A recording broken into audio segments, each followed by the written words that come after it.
Hi, welcome to Monday morning, and thank you for joining me again. I have a special treat for you today. I brought Dana on. Actually, I came to Dana's place and trapped her here and told her she had to come on my Facebook Live today. So I hope you get a lot out of this, because we're going to talk about do this first.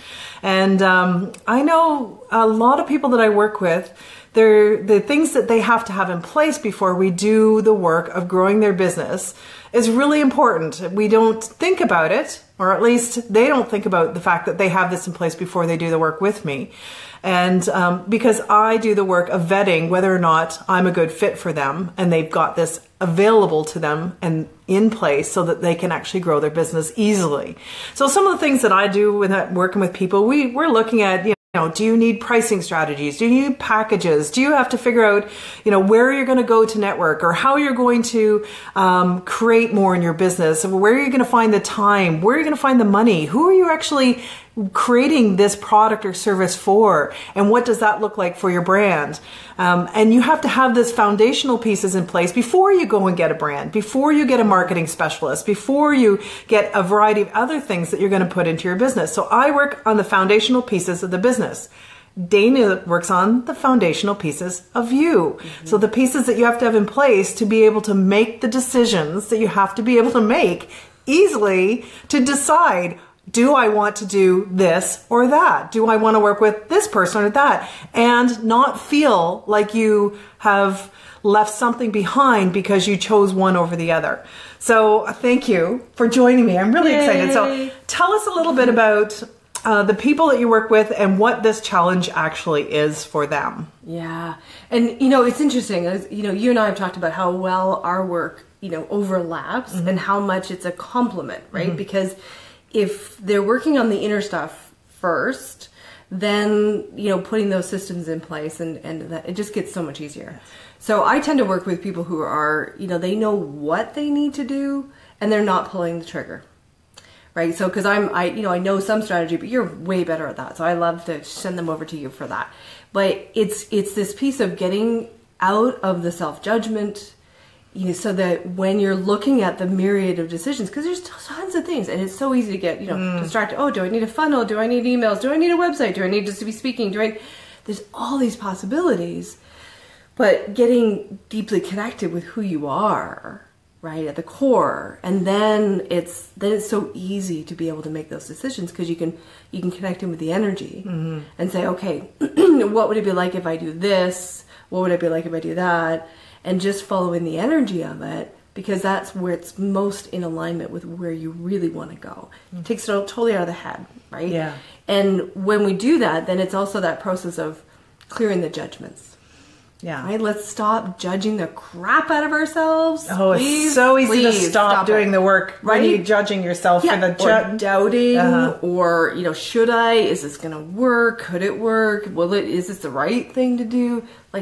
Stop it. Mm-hmm. Because there's so many possible ways to get there. Yeah. But if we get out of our own judgment, then we can implement the strategies that you give them. Yeah. Right? So it's that team approach of getting this internal piece going first. Mm-hmm. And then all the other stuff is so much easier to implement. Yeah. So I've written some articles on making decisions, and you may have read them before. I'll make sure that I put a link underneath the video afterwards. But making decisions, and so it's very pragmatic. Do this, do this, do this. If you have these kind of challenges, the core challenge, which I don't talk about, is that piece that allows you to emotionally decide how are you going to make a decision. Because one of the psychological things that they've found around people making decisions is if you have two decisions that are equally emotionally attached to, and you choose one over the other, as soon as you make a choice of the other one becomes more valuable than it was before you made the choice. So how do you make decisions on two things that you've been now tied to? The longer you take to make a decision, by the way, the harder it is to decide between two things that are equal. And the one thing that you said no to will seem more valuable to you after you said no to it. So you're just actually always making yourself wrong by not making your decision really early. Which is that loop, right? Yes. And that's where, I really get people connected to what I call the fuck it energy. Yeah. Right? Because it's like, whatever, there is no wrong choice. So just make a choice, get moving. And then if you decide, oh, it needs to be tweaked, and let's change it, then change gears. And we were talking about that this morning. Yeah. What if you make the wrong choice? I mean, this is the big thing that stops people from making choices. What if you make the wrong choice? So what if you make the wrong choice, Dana? Fuck it. Yeah. And then what? Change gears. Make a different choice. Like, you can make a whole nother choice. But it's I get more than one choice? What? But it's that significance of, that this is the one, this is the be all and end all. I have to get it right. There's no getting it right ever. So if you can't get it right, and then in my point of view, there's no getting it wrong. Because if you can't get it right, you can't get it wrong. It's just a choice. Then just make a choice. Yeah. Fuck it. Yeah. Yeah.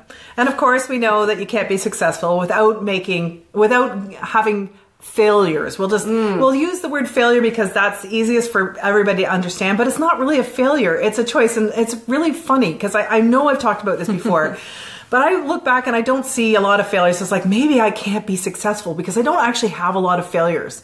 But then when I compare what I've learned and what didn't work well for me, those are what other people call failures, and I just call them a learning experience, and I took it on and changed my direction and kept going. Yeah. So if you don't tie yourself up... But you learn not to judge yourself. In those failures. That's it, right? Yeah. You don't judge it as something bad, and so that it doesn't anchor you in and get you stuck. That's the key. Because you're gonna mess up all the time in business. Trust me, I know. Trust me, I know. Yeah, really. It happens. But being able to have that internal piece where you can keep going. Yeah. Then, like you say, then you can imply. Like, that's why we work so well together. Because then it's like, get those good strategies and keep going. Yeah. All right, so do this first. Do this next. Be successful. Thanks for joining us.